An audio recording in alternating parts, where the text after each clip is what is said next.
அனைவருக்கும் வணக்கம் friends.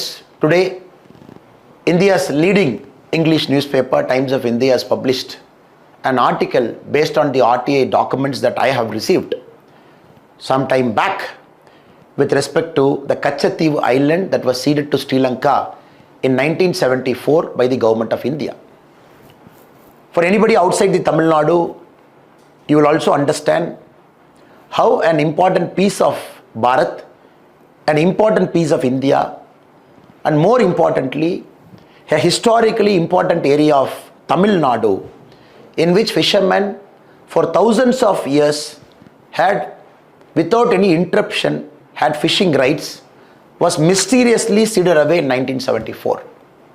Today, as you will read in papers or television channels, some of our Tamil brothers and sisters, fishermen brothers and sisters, getting arrested in the high sea, and the government of India under the able leadership of Honorable Prime Minister immediately getting them back, retrieving them back to our shore. This is a daily story.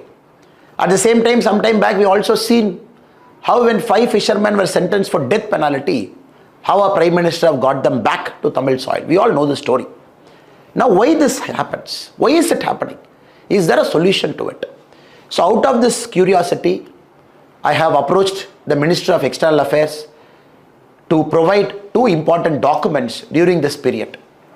So the 2 documents pertains to 1968 Informal Consultative Committee, March 1968, and what was spoken then, the meeting notes, and 1974, the meeting between the Foreign Secretary and the Chief Minister of Tamil Nadu, then it is Kalaignar Karunanidhi. So 2 important documents, MEA in RTA they have given, and these 2 documents are with me. And since the news is published today, I would like to reiterate some of the important things the document says, and more importantly, how Congress as a party and as a government have ceded a piece of India, a piece of Bharat, relinquished sovereignty, more importantly, shrunk our India's borders, thereby creating all the problems our Tamil fishermen brothers and sisters are facing today. Pandit Jawaharlal Nehru, India's Prime Minister, even in 1961, in one of the file noting, he says, I attach no importance at all to this little island, and I would have no hesitation in giving up our claim to it.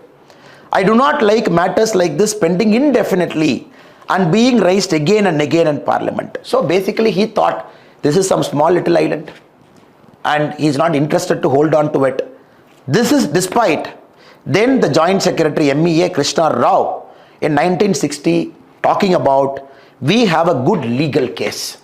So why we talk about this legal case? Because this Kachativu island, the Jamindari rights was given to the Raja of Ramanathapuram in 1875 by the East India Company. The Raja of Ramanathapuram from 1875 till 1948, he had an uninterrupted access. He enjoyed the benefits of this island till 1948, till Ceylon. Then Sri Lanka got its independence. So no problem.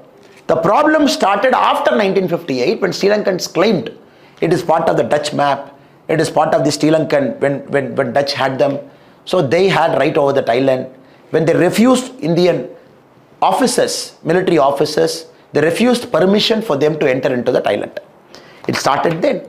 So in all the file notings we can see the officers who are working for MEA under the Indian government were very clear. India has got the best legal case. The Attorney General, the highly respected Sri M.C. Sittalwat, he also mentions that the balance lies in favor and the sovereignty of the island was and is in India. This is a highly respected, the Attorney General himself making a note. Despite that, Nehruji said it's a small little piece of island he wants to give away. Now slowly we could see, if you look at all of those papers, including the Commonwealth Secretary Y.D. Gundevia, in his notes also, when we read it, we could clearly see that the Indian government was not at all interested in taking over claim over that island and making sure Sri Lanka doesn't have a case. Slowly, steadily, each of those claims was allowed, and Sri Lanka was allowed to build a case after case after case that this belongs to their island. They were able to show some map, and India, especially the government of India, unquestioningly just refusing to even talk about it. Then later we all know in 1968, when Indira Gandhi ji as India's Prime Minister and the counterpart there, Senanayaka ji, and the whole of India was in anger, especially in the parliament, that 1968 some sort of secret deal happened between India and Sri Lanka over the Kachativu Island.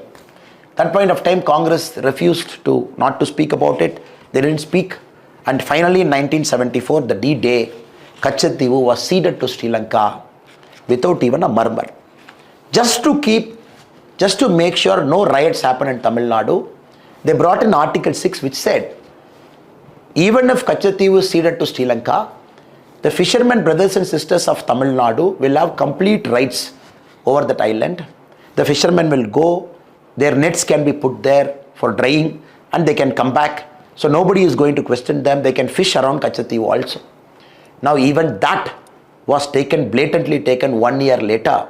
Between the two foreign secretaries, illegally, they removed Article 6, whereby the Kachativu was completely lost to Sri Lanka. That is why right now we see the fishermen brothers and sisters from Tamil Nadu, when their grandparents, when their forefathers, when their fathers were able to reach Kachativu, even till Neduntivu, right now it's a problem. So you see all kinds of issues. Now who is responsible? Congress is 100% purely responsible. Who connived with Congress? The DMK government under Kalaignar Karunanidhi. They were hand in glove with the Congress government in sealing out. So tomorrow when we speak, I would like to talk on the second part of the document, the discussion between the Foreign Secretary and the Tamil Nadu then Chief Minister about how they are planning to give away and how they are going to control this political anger and everything.